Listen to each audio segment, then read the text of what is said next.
మత్తయి సువార్త 21వ అధ్యాయము 10వ వాక్యం. ఆయన యెరూషలేములోనికి వచ్చినప్పుడు పట్టణమంతయు ఈయన ఎవరో అని కలవరపడెను. జనసమూహము ఈయన గలిలయలోని నజరేతు వాడకు ప్రవక్త అయిన యేసు అని చెప్పిరి. యేసు దేవాలయములో ప్రవేశించి క్రయ విక్రయములు చేయువారిని అందరినీ వెళ్ళగొట్టి రూకలు మార్చువారి బల్లలను గువ్వలమ్ము వారి పీఠములను పడద్రోసి నా మందిరము ప్రార్థనా మందిరం అనబడునని వ్రాయబడి ఉన్నదని చెప్పి అందరినీ యేసు ప్రభువు వారు బయటికి తరిమేశారు. అందరిని బయటికి తరిమేసినప్పుడు చూస్తున్న వాళ్ళేమో కలవరపడ్డారు. కానీ ఆ సందర్భాన్నే చూస్తున్న శిష్యులు ఏమనుకున్నారు? ఇంటిని గూర్చిన ఆసక్తి ఈయనను భక్షించుచున్నదని చెప్పుకున్నారు. అది మనం యోహాను సువార్త 2:17లో చూసాం. ఇంటిని గూర్చిన ఆసక్తి భక్షించుతుంది. మట్టల ఆదివారమున మనము నేర్చుకోవలసిన పాఠాలలో ఒక పాఠం ఏమిటంటే ఇంటిని గూర్చిన ఆసక్తి కలిగి ఉండటం. దేవునికి స్తోత్రం, హల్లెలూయా.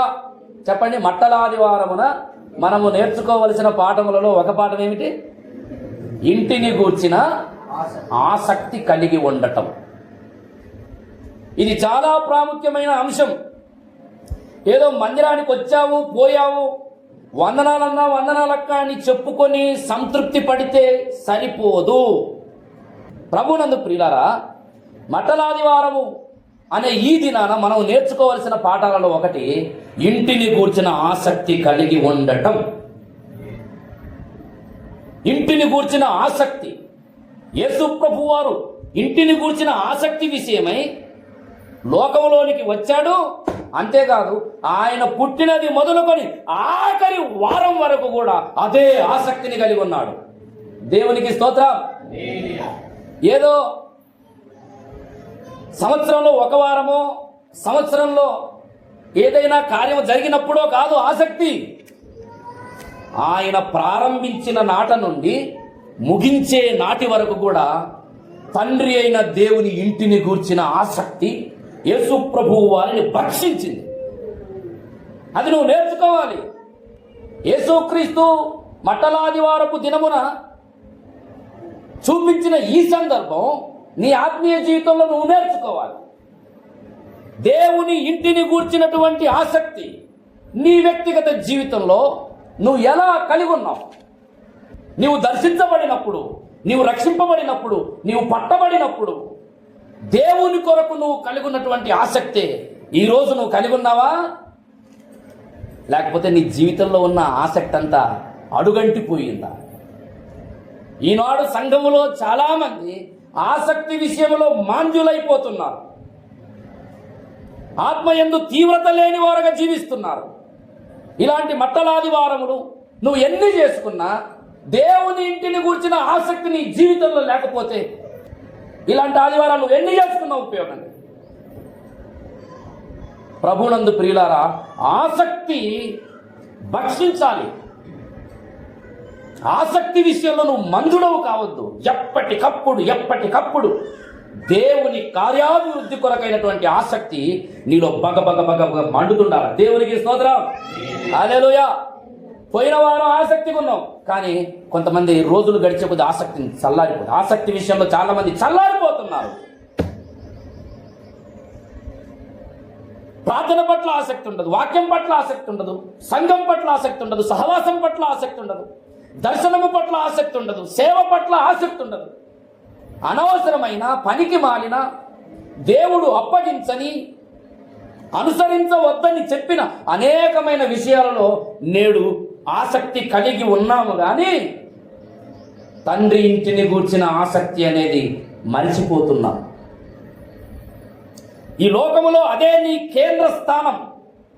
ఈ లోకములో నువ్వు కలిగి ఉండవలసిన ఆసక్తులన్నిటికంటే తండ్రి ఇంటిని గూర్చిన ఆసక్తి అనేది నీ గుండెల్లో ప్రథమ స్థానంలో ఉండాలి. దేవునికి స్తోత్రం, హల్లెలూయా, హల్లెలూయా. అన్ని ఆసక్తుల కంటే నీకు ఉండవలసిన ఆసక్తి మొట్టమొదటిది తండ్రి ఇంటిని గూర్చిన ఆసక్తి. సమకూర్చుకోవాలనే ఆసక్తి, సంపాదించాలనే ఆసక్తి, పోగు చేసుకోవాలనే ఆసక్తి, ఇవన్నీ తర్వాత నీ జీవితంలో నా తండ్రి ఇంటిని గురించిన ఆసక్తి. ఎవరు నా తండ్రి? నన్ను సృష్టించిన వాడే నా తండ్రి. ఈ లోకమునకు నన్ను పంపిన వాడే నా తండ్రి. ఆయన ఒక చిత్తమును కలిగి ఉన్నాడు, నా పట్ల ఆయన ఒక ఉద్దేశమును కలిగి ఉన్నాడు. దానిని నెరవేర్చటమే నా ఆసక్తి. హల్లెలూయా, హల్లెలూయా. ప్రభునందు ప్రియులారా, ఈ మట్టలాదివారపు దినమున నీ హృదయములో తండ్రి ఇంటిని గూర్చిన ఆసక్తి కలుగునుగాక. హల్లెలూయా. యేసు ప్రభువు వారు చేసినటువంటి కార్యాలలో మనం నేర్చుకునే పాఠం ఏమిటంటే ఇంటిని గూర్చిన ఆసక్తి. తండ్రి ఇల్లు అంటే ఏమిటి? దేవాలయం. తండ్రి ఇల్లు అంటే 3 విషయాలు బైబిల్లో చెప్పబడ్డాయి. మొట్టమొదటిది, తండ్రి ఇల్లు అంటే దేనికి గుర్తంటే దేవాలయము. మత్తయి సువార్త 21 ఏమండి 21:10 నుండి మీరు 16 వచనాలు చదివితే తండ్రి ఇల్లు అనేది దేనికి రిప్రజెంటివ్గా ఉంది, దేనిని సూచిస్తుంది అంటే దేవుని మందిరమును సూచిస్తుంది. మందిరం అంటే ఇదే మనము ఈరోజు కూడుకున్నటువంటి 4 గోడలను గురించి అక్కడ చెప్పబడింది. అయితే ఇక్కడే ఆ సందర్భాన్ని గురించి చెప్పబడితే మనం అదే ఆలోచించుకుందాము. కానీ బైబిల్లో మందిరము అన్న చోట 3 సందర్భాలు 3 ప్రత్యేకమైన విషయాలు చెప్పబడ్డాయి. మొట్టమొదటిది మందిరము అంటే దేవాలయము. రెండవది మందిరము అంటే మన దేహము. చెప్పండి, మందిరము అంటే ఒకటి మనం కూడుకునే ఆలయం, భౌతికమైన ఆలయం, కట్టడ.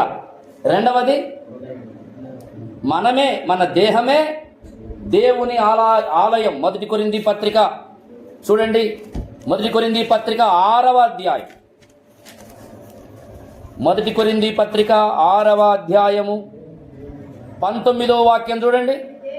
మీ దేహము దేవుని వలన మీకు అనుగ్రహింపబడి మీలోనున్న పరిశుద్ధాత్మకు ఆలయమై ఉన్నదని మీరు ఎరుగరా అన్నాడు.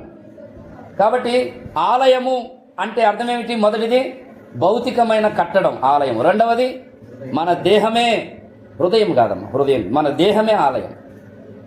హృదయములో దేవుడు నివసిస్తాడు అనేది డైరెక్ట్గా ఎక్కడ స్టేట్మెంట్ లేదు. దేహములో, మన దేహమంతా దేవుని ఆలయం అని మాత్రం బైబిల్లో చాలా సందర్భాల్లో ఉంది. కొంతమంది పాటలు కూడా, హృదయమే నీ ఆలయము క్రీస్తు అని పాటలు కూడా రాశారు. కానీ రెఫరెన్స్ అనేది మనం ఎక్కడ స్ట్రైట్గా చూడం. హృదయము నాకిమ్ము అన్నాడే తప్ప హృదయములోనే దేవుడు నివసిస్తున్నాడని మాత్రం డైరెక్ట్ రెఫరెన్స్ లేదు. కానీ మనం చదువుకున్న ఈ వాక్యం 6:19లో మాత్రం మీ దేహము దేవుని వలన మీకు అనుగ్రహింపబడి మీలోనున్న పరిశుద్ధాత్మకు ఆలయం అని మాత్రం చాలా స్పష్టంగా చెప్పబడింది. ఇది రెండవది. మూడవది, దేవాలయము దేనితో పోల్చాడంటే, మొదటిది దేనితో పోల్చాడు చెప్పండి? భౌతికమైన మందిరం, కట్టడ. రెండవది చెప్పాలి, రెండవది నా దేహమే దేవుని ఆలయం. మూడవది సంఘమును కూడా దేవాలయం అని దేవుని వాక్యం చెబుతుంది. ఇప్పుడు చూడండి 3:16 మీరు దేవుని ఆలయమై ఉన్నారనియు దేవుని ఆత్మ మీలో నివసించుచున్నాడని మీరెరుగరా? ఎవడైనను దేవుని ఆలయము. ఇక్కడ సహజంగా మనం ఏమనుకుంటామంటే 6వ అధ్యాయము 18వ వాక్యంలో చెప్పబడినటువంటి ఆ దేవాలయమే ఈ దేవాలయం అనుకుంటాం. కానీ 6:18లో ఒక దేవాలయం చెబుతున్నాడు, 3:16లో ఇంకొక దేవాలయం చెబుతున్నాడు. 6:18లోనేమో వ్యక్తిగత దేహం దేహం అనే ఆలయమును గురించి చెబుతున్నాడు. 3:16లోనేమో సంఘం అనే దేవాలయమును గురించి చెబుతున్నాడు. అందుకే సంఘం అంటే దేవుని ఆలయం అని అర్థం. తిమోతికి రాసిన మొదటి పత్రిక దయచేసి చూడండి, 3వ అధ్యాయము 15వ వాక్యం. 3:15 అయినను నేను ఆలస్యము చేసిన ఎడల, మొదటి తిమోతికి రాసిన మొదటి పత్రిక 3వ అధ్యాయం 15వ వాక్యం. అయినను నేను ఆలస్యము చేసిన ఎడల దేవుని మందిరములో, అనగా అది దేవుని మందిరం అంటే ఏమిటి? అది జీవము కలిగిన దేవుని సంఘం అనగా. కాబట్టి ఈ మూడు విషయాలను గురించి ఇంత మనం ఆలోచిద్దాం. ఇప్పుడు యేసు ప్రభు వారు దేనిని గూర్చిన ఆసక్తి కలిగి ఉన్నాడు? ఇంటిని గూర్చిన ఆసక్తి కలిగి ఉన్నాడు. ఇల్లు అంటే ఈ మూడు విషయాలు నీ మనసులోనికి రావాలి. ఈ మూడు విషయాలను గూర్చినటువంటి ఆసక్తి నువ్వు కలిగి ఉండాలి. మొదటిది దేవుని ఇంటిని గూర్చిన ఆసక్తి, అంటే మందిరమును గూర్చిన ఆసక్తి కూడా నీకు కలిగి ఉండాలి. ఎందుకు? సమాజముగా కూడుకునే స్థలమే. కొంతమంది దేవుని మందిరం పట్ల ఎంత అశ్రద్ధ కలిగి ఉంటారంటే, నీకు అవకాశం వచ్చినప్పుడు దేవుని మందిరం కోసం ఏదైనా చేసే అవకాశం వచ్చినప్పుడు ఆసక్తితో చెయ్యి. దేవునికి స్తోత్రం, హల్లెలూయా. మీలో చాలా మందికి దేవుని మందిరమును గూర్చినటువంటి పనులు ఆయా సందర్భాల్లో చెప్పబడుతున్నప్పుడు కొంతమంది మాకెందుకులే అని రానే రారు. కొంతమందిని పిలిస్తే వస్తారు, కొంతమంది ఏమో మమ్మల్ని పిలవలేదు కాబట్టి మేము రాలేదంటారు. మనుషుల వ్యక్తిత్వాలు ఎంత విడ్డూరం, ఎంత విచిత్రం. దేవుని మందిర కార్యాభివృద్ధి కోసం ఏదైనా పని చేయడానికి నీకు అవకాశం వచ్చినప్పుడు నువ్వు వెనుతిరగవద్దు. దాని విషయంలో ఆసక్తి కలిగి నువ్వు ఉండాలి. ప్రైజ్ ద లార్డ్, హల్లెలూయా. మందిరములో చేసే పని విషయంలో ఆసక్తి కలిగి ఉండాలి. ఎలాగూ చేయాలో ఆసక్తితో చేయాలి. అందుకే మందిరములో ఏదైనా శుభ్రము చేసే విషయంలో కానీ, మందిరమును నీట్గా ఉంచుకునే విషయంలో కానీ నాకు చాలా ఇష్టం. అందుకే మందిరం కోసం ఎంతైనా ఖర్చు పెట్టడానికి నేను ఇష్టపడతా. మందిరం కోసం ఏ వస్తువైనా తేవటానికి నేను వెనకాడను, ఎంత ఖర్చు అయినా బాధలేదు. ఇప్పుడు ఈ టేబుల్, ఈ ఫుల్ఫిట్ చేయడానికి 15,000 రూపాయలు ఖర్చు అయింది. ఇదంతా ఉండి చేసావా? లేదు, క్రెడిట్ కార్డు వాడి చేసాం. అక్కులకు తెలుసు, డబ్బులు లేకపోతే వస్తువులు కొందామని రాజు దానికోసం 6,500 ఇచ్చాడు. దీనికోసం ఊరికే ఏమడుగుతాం? ఆయన పరిస్థితులు ఎలా ఉంటాయని తెలియ ఆలోచించి, లేక క్రెడిట్ కార్డు అప్పటికప్పుడు మాచర్ల పెట్రోల్ బంకులు, అవునా కదా, పెట్రోల్ బంకులు 5,000 రూపాయలు గీకి అప్పు చేసి బ్యాంకులో ఈ ఫుల్ఫిట్ చేయించాం. ఆసక్తి ఉన్నప్పుడు, దేవుని కార్యాభివృద్ధి కొరకైన ఆసక్తి నీకున్నప్పుడు దానికోసం నువ్వెంత శ్రమ పడడానికైనా ఇష్టపడతావు. దేవుని ఇంటిలో ఈ పని చేయాలి, దేవుని ఇంటిలో ఈ వస్తువు ఉండాలి, దేవుని ఇంటిలో నా వంతు నేను పని చేయాలనుకున్నప్పుడు అవసరమైతే నిద్రమానైనా చేసుకుంటావు. ఆకలి అదే చేశాడు, నిద్రమాని. అవసరమైతే నీ పనిని పక్కన పెట్టైనా దేవుని ఇంటి కొరకైన పనిని గురించి నువ్వు ఆలోచిస్తావు. వీళ్ళు ఎంతమంది వస్తారు చెప్పండి? మందిరంలో పని ఉంది అంటే ఎంతమంది వస్తారు? మాకు కూలిపోతుందేమో. మందిరం పనికి వెళ్తే కూలి రాదు కదా. నాకు తెలిసి నేను చాలా వరకు కూలి ఇచ్చే పని చేయించా. కొంతమంది కూలి తీసుకోలేదు, కానీ తీసుకున్నా తప్పులేదు, కుటుంబాలు ఉంటాయి కాబట్టి నేను ఆలోచించే ఇస్తా. కొంతమందికి మాత్రం ఇవ్వను, ఎందుకంటే వాళ్ళు ఉండాలి అట్లనే, అది నేర్చుకోవాలా, అదొక పాఠం, అదొక గొప్ప దీవెన. ఈరోజు నేను ఇంతగా ఏమీ లేకున్నా, ఎటువంటి సపోర్ట్ లేకున్నా, స్వచ్ఛందంగా ఇండిపెండెంట్గా మనం 2 మందిరాలు కట్టుకొని ముందుకెళ్తున్నామంటే ఒకప్పుడు ₹1 ఆశించకుండా దేవుని ఇంటిని గురించిన ఆసక్తి నన్ను భక్షించి పనిచేశాను. కాబట్టి దేవుడు ఈరోజు ఆశీర్వదించాడు. దేవుని ఇంటిని గూర్చినటువంటి కార్యక్రమములో, దేవుని ఇంటి కొరకైనటువంటి అభివృద్ధిలో నీ సమయం, నీ బలం, నీ ధనం ఒకవేళ ఇవ్వవలసి వచ్చినప్పుడు వెనకాడద్దు. అదే నీకు గొప్ప దీవెన. దేవునికి స్తోత్రం. కొంతమంది పిల్లల్ని పిలిస్తే రానేరా, తప్పించుకుంటారు. దొంగలు కొంతమంది ఉన్నారు. ఆ దొంగల్ని దేవుడు చూస్తుంటాడు. మీలో ఎంతమంది ఉన్నారో ఆ దొంగలు? రేపు తాళ్ళపల్లి మందిరం దగ్గర పునాది కట్టాల స్టేజీ కోసం. మరి ఎంతమంది వస్తారో ఆసక్తితో? దేవునికి స్తోత్రం. డబ్బులు అడగండి, ఫ్రీగా రావాలా. ఆమేన్, హల్లెలూయా. ఎట్లా రావాలి? ఫ్రీగా రావాలా, ఫ్రీగా చేయాలా. ఆసక్తి నిన్ను భక్షిస్తే డబ్బులేంది, అవసరమైతే డబ్బులు పెట్టుకుని కూడా వస్తావు. ప్రైజ్ ద లార్డ్, హల్లెలూయా. కొంతమందిని బలవంతంగా లాక్కొని వెళ్తుంటారు పని కోసం, దేవుని మందిర పని కోసం. దేవుని ఇంటి కోసం నువ్వు చేస్తే నీ ఇంటిని దేవుడు కడతాడు. Praise the lord. దేవుని ఇంటి కోసం నువ్వు చేస్తే నీ ఇంటి కోసం దేవుడు 100% నిలబడతాడు. ఆయన ఇంటి కోసమైన శ్రద్ధ, ఆశ నీకు లేనప్పుడు నీ ఇంటి కొరకైన ఆలోచన దేవుడు ఎందుకు చేయాలి? ఎందుకు చేయాలి? న్యాయమేనా అది? దేవుని ఇంటి పట్ల శ్రద్ధ, ఆసక్తి కలిగి ఉండాలి. దేవుని ఇంటిని ఎప్పటికప్పుడు శుభ్రంగా ఉంచుకోవాలి. బస్సులో వెళ్తే బస్సులో రాయబడి ఉంటుంది కదా, ఈ బస్సు మన అందరిది, దీనిని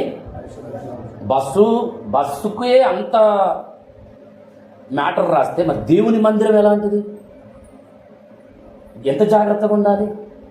యెహోవా కార్యమును అశ్రద్ధగా చేయవాడు శాపగ్రస్తుడను. అశ్రద్ధగా చేయొద్దు. ఏది? ఆసక్తితో చేయాలా. దేవునికి స్తోత్రం. దేవుని మందిర కార్యాభివృద్ధిని ఎలా చేయాలి?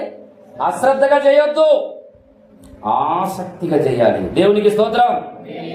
సాకులతో చేయొద్దు, సందేహపడి చేయొద్దు, సంశయించుతూ సనుగుతూ చేయొద్దు, సంతోషముతో చేయాలా. హల్లెలూయా, హల్లెలూయా.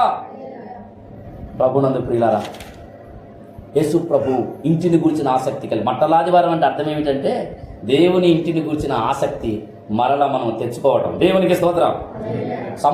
సమూయేలు 2వ గ్రంథం 7వ అధ్యాయము 1-2 వచనాలలో చూస్తే దావీదును దేవుడు ఆశీర్వదించిన తరువాత, సమూయేలు 2వ గ్రంథం 7వ అధ్యాయము త్వరగా 1-2 వచనాలు చదవండి.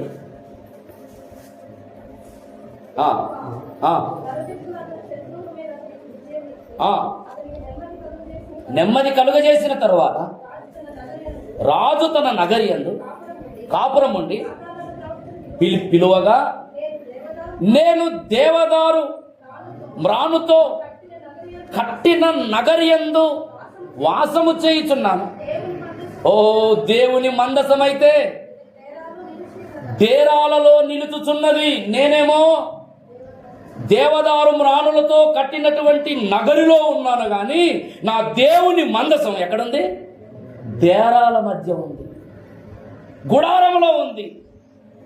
నేనేమో నగరిలో ఉన్నా, దేవదారు మ్రానులతో వేయబడినటువంటి సేఫెస్ట్ ప్లేస్ లో ఉన్న విలాసవంతమైన పరిస్థితి కలిగి ఉన్నాను. కానీ నా దేవుని మందసం తెరల చాటున ఉంది, నా దేవుని మందసం డేరాల మధ్య ఉంది, నా దేవుని మందసమునకు గుడారం ఉంది.